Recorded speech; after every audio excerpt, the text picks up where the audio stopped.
우리 함께 기도하겠습니다. 하나님 아버지 감사합니다. 오늘 오후 예배 오륙여전도의 헌신 예배로 하나님 앞에 예배합니다. 우리 귀한 주의 종들의 헌신을 또 기쁘게 받으시고 찬양도 기쁘게 받으시며 또 저들의 모든 가는 길과 또 모두의 순종 위에 또 하나님의 은혜와 또 지혜와 능력이 부어지게 하여 주시옵소서. 저들을 통해 우리 교회가 더욱 든든히 서가게 하여 주옵소서. 오늘 이 예배에 믿음으로 나온 모든 하나님의 백성들을 복 주시고 저들에게 모든 기도에 응답하시며 하나님의 거룩하신 뜻이 아름답게 이루어지게 하여 주시옵소서. 감사하며 예수님의 이름으로 기도합니다. 아멘. 할렐루야. 우리 옆에 있는 분들하고 같이 인사하겠습니다. 당신은 하나님께 소중한 사람입니다.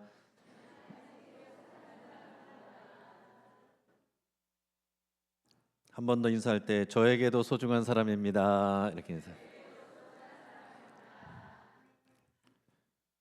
갑자기 두 번째는 말을 조그맣게 하시는 분도 없으시죠? 네. 오늘 우리가 주일 오전과 동일한 본문으로 순례자의 노래라는 제목으로 말씀의 은혜를 같이 나누겠습니다. 여러분, 성경 말씀은 반복이 중요합니다. 반복이 중요해요. 계속해서 새로운 설교를 듣는다고 우리의 믿음이 좋아지는 게 아닙니다. 말씀을 듣고 계속해서 반복해서 내 마음에 새기는 것이 중요한 겁니다. 그래서 성경 본문도 이렇게 반복을 하는 거예요.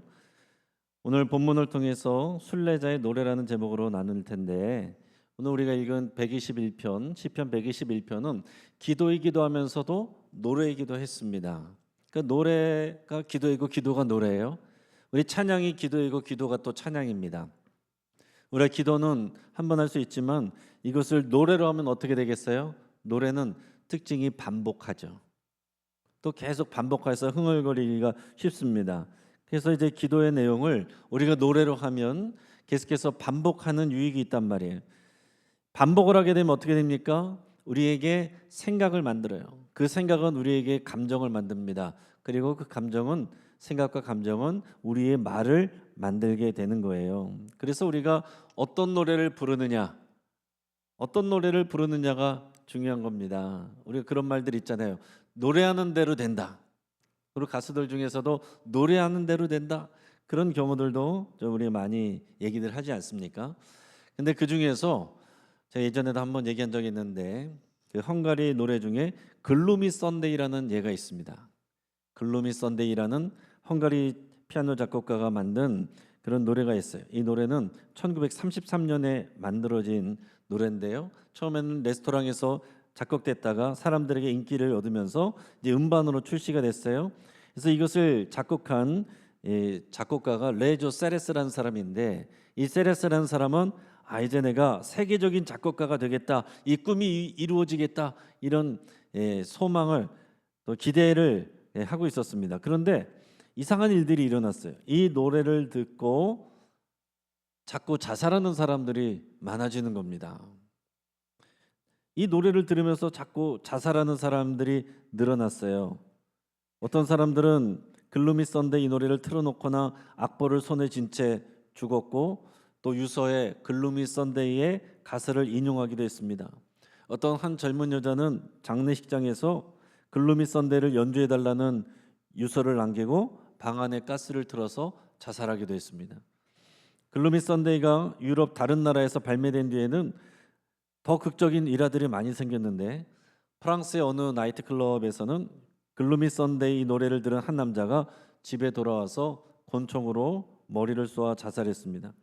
또 그의 친척은 그가 죽기 전에 이 노래가 머릿속에서 사라지지 않는다, 계속 머릿속에서 빙빙빙빙 돈다, 그런 얘기를 했다는 거예요. 또 로마에서는 어린 소녀가 죽었는데 심부름 가던 길에 그 소녀는 글루미 선데이를 흥얼거리는 거지에게 가진 돈 전부를 털어주고 강물에 뛰어들어 자살을 했다는 겁니다. 심지어 80살 먹은 노인이 글루미 선데이를 틀어놓고 아파트 창문 밖으로 몸을 던진 일도 있었습니다. 여러분, 이 노래는 듣지 마시기 바랍니다. 결국 이 노래를 만든 이 세레스라는 작곡가도 자살로 생을 마감했어요. 이와 관련된 이야기들 중에는 부풀려진 이야기도 있겠지만은 그러나 노래가 얼마나 사람들에게 영향을 미치는가 하는 것을 단적으로 보여주는 그런 얘기도 합니다. 근데 여러분 생각해 보십시오. 글루미 썬데이 무슨 말이에요? 우울한 일요일. 여러분 일요일을 우울하게 보내면 어떻게 되겠습니까? 일요일이 우리에게는 어떤 날이에요? 일요일은 예수님이 부활하신 기쁨의 날이고 주님의 날입니다. 그래서 우리가 일요일을 주일이라고 부르는 것은 예수님이 부활하셔서 우리의 주가 되신 날, 주님의 날, 주가 부활하신 날, 기쁜 날. 우리에게 일요일은 절대로 글루미 썬데이가 돼서는 안 되는 날입니다. 우리에게는 기쁨의 썬데이가 되는 날이어야 돼요. 그러니까 여러분 이 기쁜 날에 이 주일에 여러분께서 우울하게 있으면 돼요, 안 돼요? 우리가 같이 예배를 드려도 누군가는 이 기쁨의 날을 노래하고 있고 누구는 이 안에서 글루미 썬데이를 노래하고 있을 수 있다 하는 얘기입니다. 오늘 이 순례자의 노래는 기쁨의 노래예요. 우리 입술에 이 순례자의 노래가 떠나지 않기를 바라고 축복합니다. 시편 121편은 말씀드린 것처럼 이 이스라엘 순례자들이 예루살렘 성전을 향해서 나아가면서 부른 노래이고 또 기도입니다. 그 가는 길이 평탄하지가 않아요. 그러니까 성전으로 가는 길, 하나님의 임재 가운데로 가는 길이 평탄한 게 아닙니다. 신앙생활은요, 편안하게 하려고 하면 안 돼요. 신앙생활은 편안한 걸 추구하면서부터는 신앙이 무너지게 돼 있습니다. 기울어지게 돼 있습니다.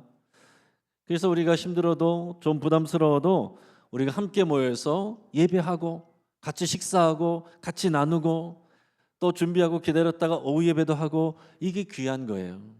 편하게 하려면 얼마든지 편하게 할 수 있죠. 예배 안 하면 더 편하겠죠. 온라인으로 예배도 편하겠죠. 그러나 우리가 주의 뜻대로 이제는 성전이 주님의 교회이기 때문에 교회는 우리들의 신앙 공동체이기 때문에 공동체는 함께 모여 있을 때 공동체예요. 또 함께 연결되어 있을 때 공동체예요. 그러니까 우리가 부지런히 함께 모이고 함께 예배하는 이 교회 공동체에 이 성전에 하나님이 임재하시고 하나님이 이곳에서 우리에게 일하시고 역사를 하는 것입니다. 그러니까 이 성전을 향해서 나가는 그 길이 평탄하지만 않고 피곤하고 어려운 일이란 얘기예요. 그러니까 우리의 신앙생활하는 가운데 우리의 신앙생활만 아니라 우리 인생도 피곤한 일들이 많고 고단한 일들이 많습니다. 그러나 그럴 때마다 우리가 눈을 들어서 주의 성전을 바라보고 거기 계신 하나님을 바라보며 우리가 뭐라고 노래해야 된다고요? 나의 도움이 어디서 올까? 나의 도움은 천지를 지으신 여호와 하나님에게서로다. 할렐루야. 한번 따라해 보겠습니다. 나의 도움이 어디서 올까? 나의 도움은 천지를 지으신 여호와 하나님에게서로다. 이것을 여러분 기억하시고 잊지 마시길 바랍니다. 오늘 오륙 여전도에 우리 헌신 예배로 드리는데 우리 오륙 여전도에는 거기가 다 50줄이시죠? 네.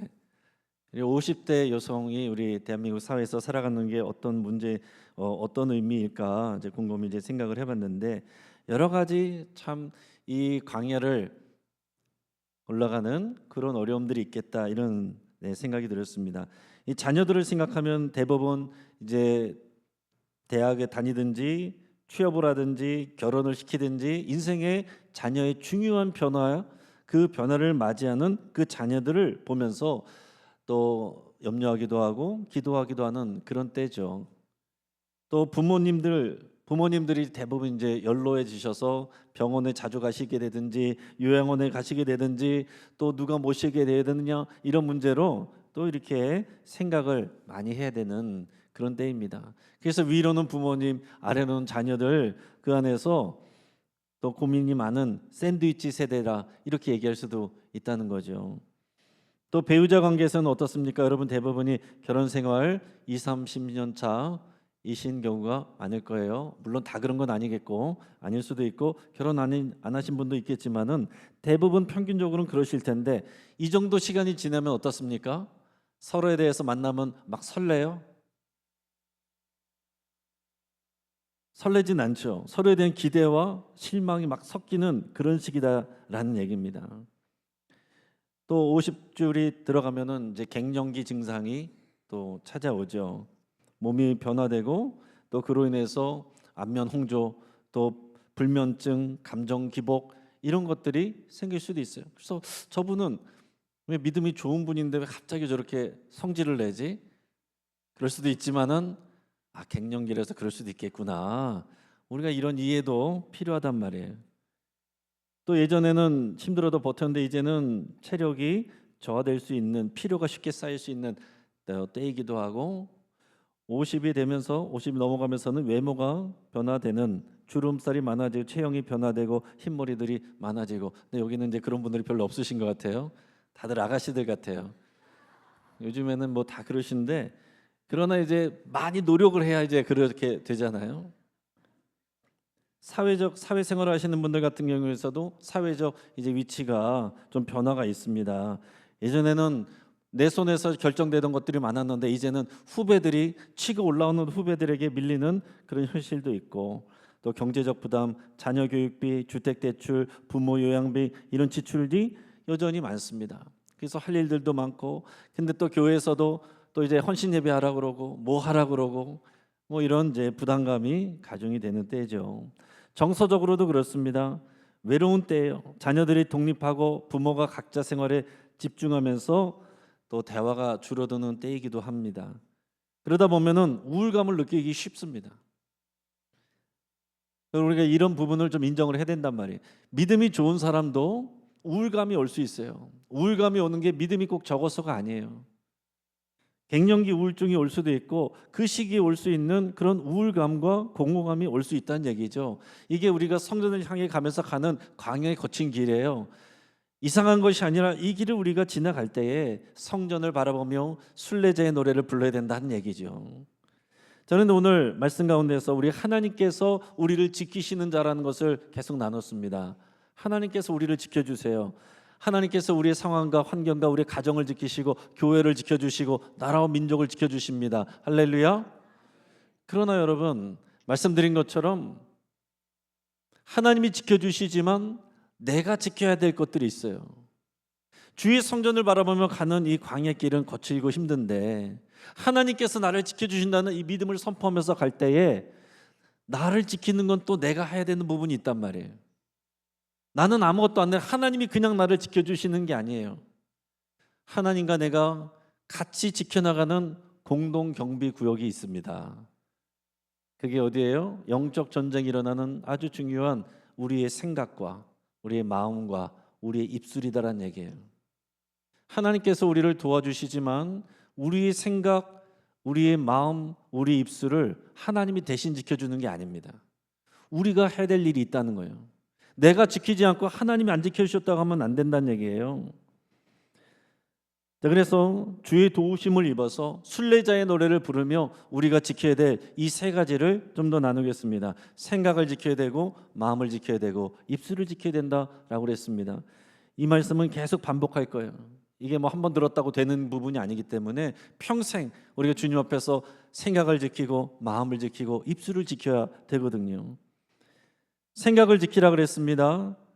한번 따라하겠습니다. 생각을 지키겠습니다. 우리의 판단을 흐리게 하는 것들이 많아요. 근데 오늘 본문에서 여호와께서 너를 모든 환난에서 지키시며 내 영혼을 지키시리로다 그랬는데, 여러분, 우리에게 어려운 일들이 있을 수 있어요. 근데 우리가 흔들릴 수 있는데, 우리가 흔들리는 시작점은 어디냐면은 항상 생각입니다. 생각이에요. 이거는 인지 상담가들도 그렇게 얘기를 하는 거예요. 인지 심리학자들도 그렇게 얘기를 합니다. 우리의 상하는 감정은 떠오르는 자동적인 생각 때문에 감정이 오는 것이고, 감정이 상하면 행동이 그렇게 나온다는 것을 얘기를 하거든요. 생각을 지켜야 된단 말이에요. 자, 그런데 이 순례자가 이 성전을 바라보면서 올라갑니다. 그때 우리 안에 여러 가지 생각이 들을 수가 있겠죠. 옆에서 불평하는 소리를 들으면은 나는 기분 좋게 가고 있다가 정말 그렇네, 나도 같이 덩달아져서 기분이 나빠질 수도 있어요. 이 성전을 바라보니까 내가 소망이 있었는데 주변의 환경을 보니까, 거친 광야를 보니까 내 마음이 흔들릴 수 있고, 내가 왜 이런 고생을 해야 돼? 그런 생각이 들을 수 있단 말이에요. 우리의 환경들이, 또 계속해서 듣는 뉴스들이, 우리 주변에 있는 사람들의 스쳐 지나가는 말들이, 그리고 자기 스스로에게 하는 자기 대화 중에서 부정적으로 하는 자기 대화들, 그런 것들이 우리의 생각을 흐리게 하고 판단을 흐리게 한다라는 겁니다. 기본적으로는 사람들 말에 대해서 우리의 생각이 흔들리고 감정이 흔들리기가 쉽죠. 제 시어머니가 어느 날 집에 왔습니다. 집에 왔는데 냉장고 자꾸 열어보면서 넌 왜 그렇게 살림을 대충 하니? 이렇게 말을 했다고 해보세요. 그 어머니는 대수롭지 않게 생각한 말일 수도 있어요. 야, 내가 언제 한번 날 잡아갖고 와서 냉장고 한번 깨끗이 청소해 줄게. 그러면 여러분 기분이 좋아요? 싫어요? 생각하기 나름이겠죠. 근데 대부분은 어머님들은 여기 내버려 두셔야 됩니다. 이게 이제 자기 사적인 영역인데 좋은 마음으로 냉장고 청소해 주겠다고 하지만은 며느리 입장에서는 사생활을 침범받는 그런 느낌이 들 수도 있고, 내가 충분히 다 관리하지 못한 부분들을 또 이렇게 들춰내주는 그런 마음이 들어서 내 마음이 또 내 생각이 그것 때문에 기분 나쁜 마음, 또 속상한 마음이 들 수 있다는 얘기죠. 또 남편이 한마디 합니다. 당신 요즘 왜 그렇게 예민해? 그러면은 내 변화를 이해해 주지를 못하나? 나 지금 내가 어떤 시기인데 지금 내가 누구 때문에 이렇게 고생하고 있는데, 이런 생각이 들어오면서부터는 우리 마음이 흔들린단 말이에요. 친구 모임에 갔는데 친구들이 얘기합니다. 야, 너는 애들 다 키워놓고 좋겠다. 근데 이런 말을 들었지만 속으로는 어때요? 나는 이제 뭐 하지?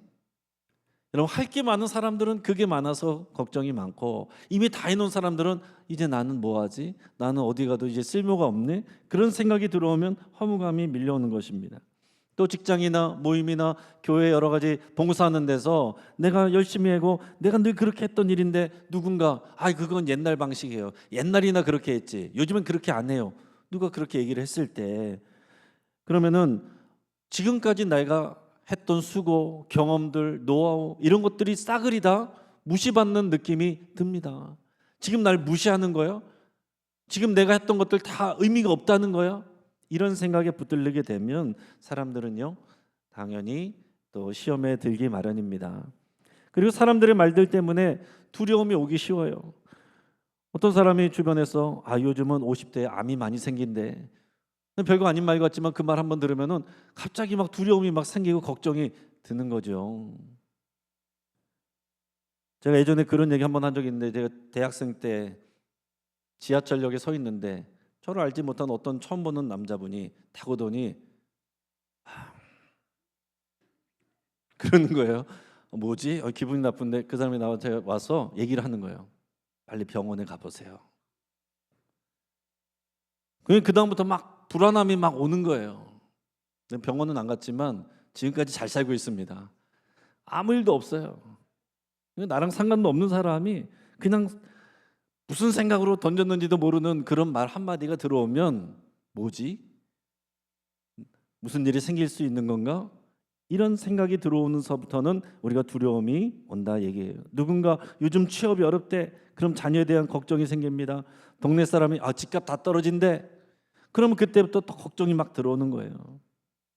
사람들의 말, 우리 환경, 뉴스들 우리가 주의해서 들어야 되지만 거기에 여러분 붙들리지 마시길 바랍니다. 우리의 생각을 뭘로 채워야 돼요? 주의 말씀과 약속으로 채워야 되는 거예요. 이 순례자들의 노래 가운데 순례자가 뭐라고 고백한다고요? 우리의 도움은 여호와에게서 온다. 여호와 하나님이 나를 도우신다. 이 생각으로 여러분 채우셔야, 이 생각이 여러분들의 생각을 붙들어줘야, 이 말씀이 여러분들을 붙들어줘야, 이 약속이 붙들어줘야 모든 염려와 흔들리는 것 가운데서 이겨낼 수 있다 하는 얘기예요. 두 번째는 마음을 지키라 그랬습니다. 마음을 지키는 우리 마음, 쉽게 상처받고 우리의 감정이 상할 수 있는 게 우리 마음이죠. 우리 50대 여성들은 참 많은 관계 속에서 살아갑니다. 가정에서나 교회에서나 또 직장에서나 또 여러 가지 친척들이나 친구들이나. 근데 가까운 사람들의 마음 한마디, 말 한마디가 오랜 여운을 남기고 그것이 남아서 예전에는 아무렇게 안 들렸던 그런 말들도 어느 순간 비수처럼 꽂힐 수도 있어요. 책 중에 베스트셀러가 됐던 최근에 책 중에 하나가 감정이 태도가 되지 말라 하는 책이 있습니다. 그 제목만 여러분 기억하셔도 되겠어요. 따라해볼게요. 감정이 태도가 되지 말라. 제발 부탁입니다, 여러분. 저 자신에게도 그렇고 여러분에게도 그렇고 여러분들의 감정이 태도가 돼서는 안 돼요. 내 감정이 바로 태도가 되는 건 아이들이죠. 그 감정이 그대로 드러나잖아요. 그건 순수할 수 있지만 어리다고 표현하는 것입니다. 어른이 될수록 감정과 태도가 분리될 수 있는 거거든요. 잠언 4장 23절에서 이렇게 말씀합니다. 모든 지킬 만한 것 중에 더욱 내 마음을 지키라. 생명의 근원이 이에서 남이니라. 마음을 지켜야 되는데 하나님께서 도와주시지만 내 마음을 내가 지켜야 돼. 누가 지켜주지 않아요. 남편이 지켜주지 않아요. 누가 구역장이 지켜주는 게 아닙니다. 도와줄 수 있지만 결국 내 마음을 지키는 것은 내 자신이다라는 얘기입니다. 내 마음을 놓쳐버리면, 내 마음이 상처와 그런 감정에 휘둘려 버리면 모든 것이 부정적이게 되고 또 의미 없어지게 되고 신앙생활도 고통스럽게 되는 겁니다. 그 감정이 태도가 되지 말라라는 책에서 이런 구절이 있습니다. 감정은 들려오는 음악과 같다. 잠시 들었다가 흘려보내야 된다. 그 감정 위에 우리의 태도를 세우면 관계를 무너뜨릴 수 있다. 그러니까 여러분, 우리가 흔들리는 감정이 언제든지 누구나 있을 수 있는데 그것을 흘려보낼 줄 아는 훈련이 필요하다는 얘기입니다. 감정을, 내 마음을 추스리고 다독일 수 있는 내 스스로의 그런 역량이 필요하다는 얘기예요. 이 순례자들이 이 성전을 향해서 가는 여행 가는 중에 얼마나 많은 위험들이 있고 불편들이 있었겠습니까? 그러나 내 마음을 원망으로 채울 수 있어요. 내가 무슨 부귀영화를 누리자고 이 고생을 하면서 가는 거야. 그렇게 할 수도 있지만은 하나님이 나를 도우신다. 하나님이 나를 기다리신다. 여러분, 이 생각으로 우리가 채울 때, 그 믿음으로 채울 때 그 순례길을 기쁘게 갈 수 있는 겁니다. 그 마음을 지키지 못하면 가는 길에 같이 가는 사람들하고도 트러블이 생길 수도 있고 또 사고가 날 수도 있고 성전에 가기까지 우리 마음을 지키지 못하면요 어느 순간 넘어지게 돼 있습니다. 가룟 유다와 베드로를 보세요. 제 얘기도 자주 하는데 똑같이 배신했어요. 물론 가룟 유다가 더 나쁜 짓을 했지만은 베드로도 예수님을 배신했습니다. 둘 다 하나님 앞에 또 예수님 앞에 부끄러운 상황이에요. 근데 다른 게 뭡니까? 그 다음에 가룟 유다는 자기 마음을 못 지켰어요. 자기 자신을 자기 스스로가 용서를 할 수가 없는 거예요. 예수님은 볼 낯이 없어요. 이렇게 부끄럽게 주님 앞에 서느니 내 문제는 내가 해결한다. 그러고 가서 자살한 겁니다.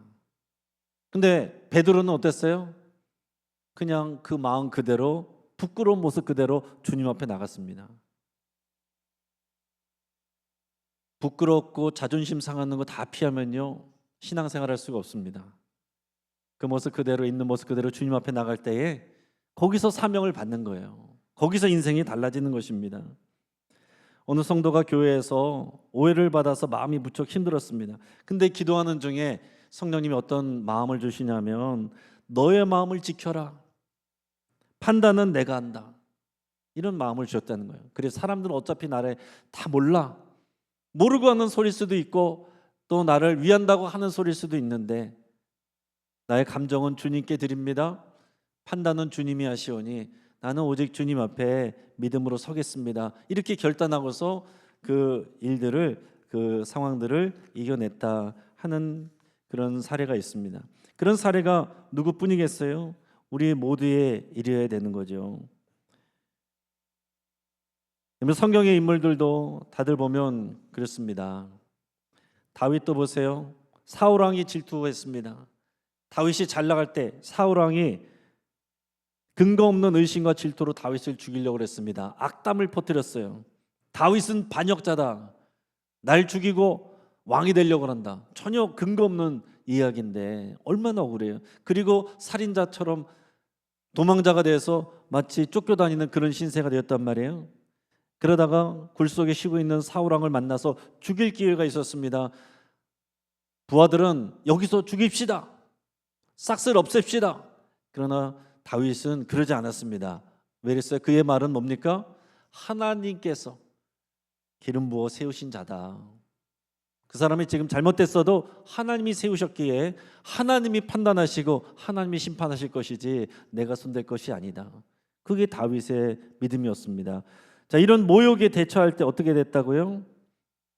그 감정에 휘둘리지 않고 하나님의 처분에 맡겼다 하는 얘기예요.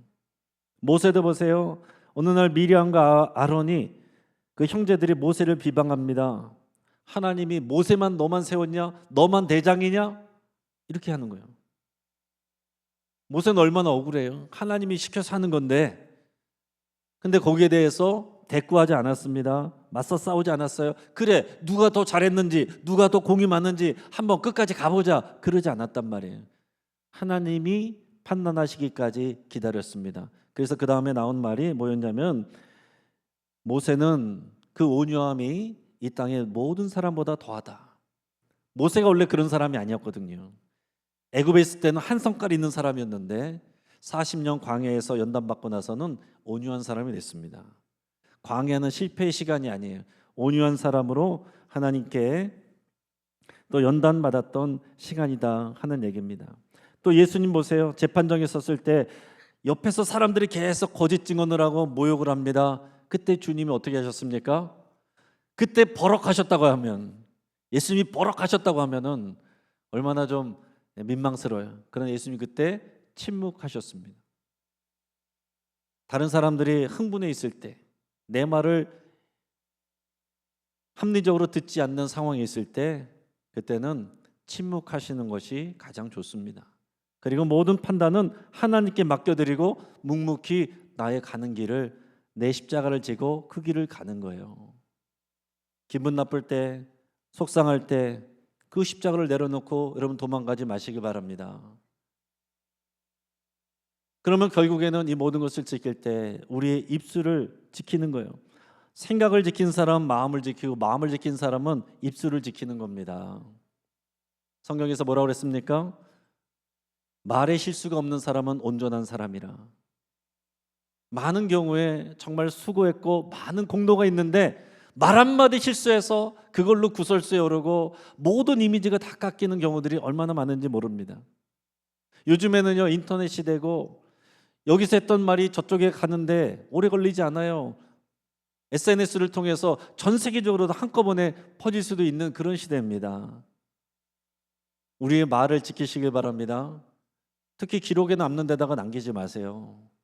평생 갑니다. 계속 반복됩니다.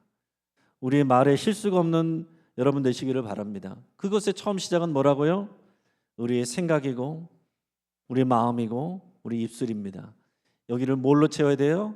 주의 말씀으로 채워야 되는데 그게 순례자의 노래고 성경의 말씀들입니다.